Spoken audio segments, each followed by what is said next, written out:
Welcome back to the show. Today we've been chatting with our guests about sustainability. First we talked with Anne Peridot about sustainability at a community level. And now we'll be furthering our conversation with Lori Petryk, who will be talking to us about sustainability from an individual level.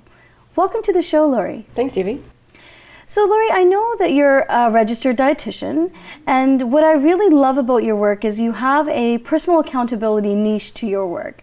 So help us understand that a bit more.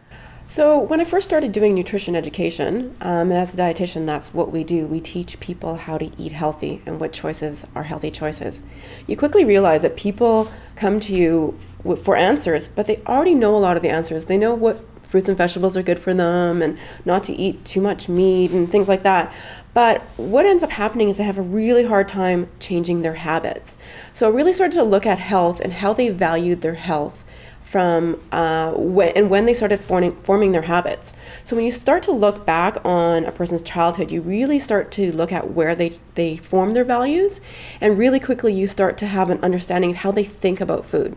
So when someone feels like eating something, really it's what they've thought about food for a very long time. And those are a lot harder to change than just giving them a few tips on good eating. So I really work with people about how to change their thoughts around food and make themselves accountable so that they feel they have some power about the choices that they're making.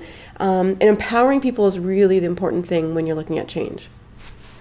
So, okay, so I understand that, and right away in my head I was thinking, carrots, potato chips. Right. What choices do you make, right? Right. And so what you're saying is that if I go for the potato chips, that's a different value, and if I go for the carrots, that's a different value. Well, I mean, often as children, we're rewarded with food, right? So maybe you have like pizza night, or if you're good this week, that we'll buy some chips and we'll have pop or things like that. So you really make that association between food that might be a little bit less healthy for us, and then there's the food that if you sit and you're punished by sitting at the table to eat your carrots that you don't want to finish. So you really quickly, as children, associate food with feelings and with behavior. And then as adults, when we want to reward ourselves, often the first thing we think of is, let's go out for dinner, or let's go out with some friends and have that chocolate cake after the celebration of, graduating or something. So we really closely tie those feelings and thoughts around good and bad food together, and rewards and benefits. So when someone's trying to change their lifestyle and they're thinking about food, it becomes really hard when you have those feelings that are tied together. So you have to look at how they reward themselves in general, and look at the personal accountability for themselves.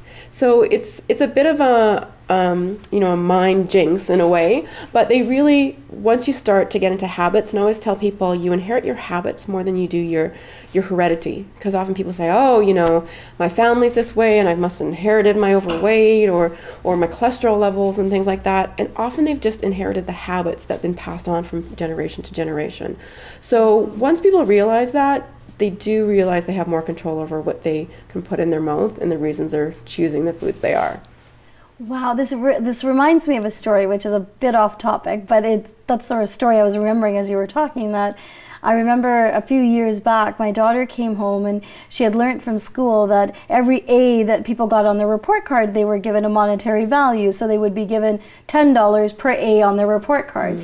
And so when I was talking to her, I said, oh, no, there's no financial benefits here, that you have, the A's are for you and you're doing them for yourself. And as you were talking, I was thinking it's the same type of concept of accountability, right? Except you're being accountable to yourself because you're valuing it. Is that right? Yeah, that's exactly right. So, you might have someone that falls ill, and they said, I was doing everything right.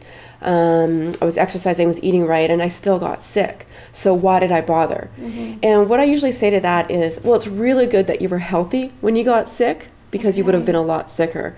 And so when people really value their health and they realize they need to keep themselves healthy for something that might happen down the road, then they see the rewards of that.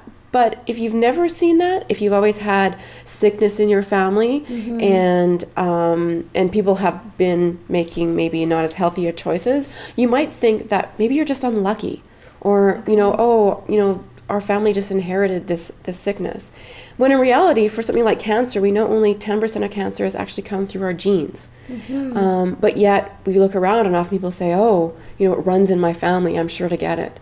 So when you actually start looking at the choices you make and how they actually affect your life and your health, those are way larger, and they have a larger effect than something such as our genes. So you're right, when you put value on things, whether it's money or health, those are the things that you're going to aim for, and they keep you on track. I mean, that's why we try to teach our children value at a very early age, because we know it's going to follow them down the road. So really incorporating good, healthy habits at an early age, again, it's not just a habit, it's a value, and then it carries on with them. So coming back to something that you said earlier about if you value it, well, I guess I'm adding the motivator word myself, but if you value it, you'll be motivated to actually behave or act that way or change behavior according to that. So here's my question. How do you do it? How do you do it? How do I get people to change their values? Exactly. That's where the personal accountability comes in. So if you feel that you are a victim to your circumstances, or if you think that you're a victim to your circumstances, doesn't matter how much you know about food and nutrition, you won't be able to change. You won't be able to change your habits. So you really have to. It's hard. And a lot of people want it to be easy, but it's not. And we know that it takes about 30 days for a habit to form, a new habit.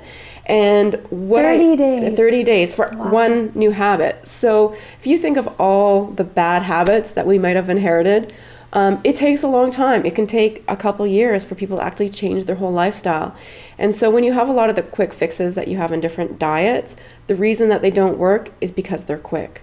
And so patience is a huge thing. People have to realize that they have to go slow and make changes slowly, and never to take something away without putting something in its place. So if someone is going to stop eating chips, you have to have something else that replaces that. So whether it's a healthier food, or if they're just not going to be watching as much TV while they're eating their chips, they have to actually change that circumstance. Otherwise, the pull to go back into that habit you formed initially is too strong.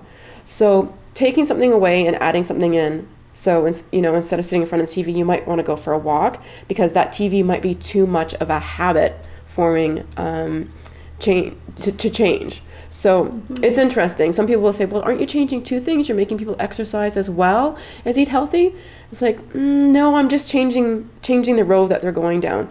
If you keep on doing the same thing over and over again, I think they call that insanity, right? Absolutely. It doesn't work. Absolutely. So, Lori, if you can we talk about a little bit about values? Like, where do you get your values? Like, if we talk about values, either nurtured or natured, whichever situation it is, how do you change a value? Like, if you're like, say today, if I said to you that, Lori, I want to now value my health. Would that be an expression that I just tell you, or would that be something that I feel, and then how do I get myself to feel that way? Yeah, and that's where coaching comes in. So a lot of the times when I was first starting out, I used to think of myself as a nutrition educator.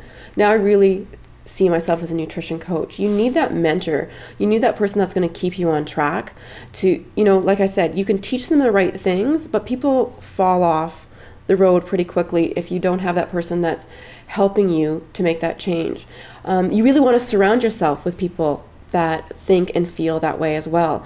It's very hard to change when you keep yourself surrounded with the same people and the same things. So you want to look for people that value health. So if you're changing an eating habit, you might want to start going to places like a gym or a club that, maybe it's a badminton club, maybe it's a healthy cooking club, where other people are also having those values. Surrounding yourself with those same type of people. Groups like Take Off Pound Sensibly, TOPS, Weight Watchers, they're really good because they do surround yourself with people that are trying to make that change as well.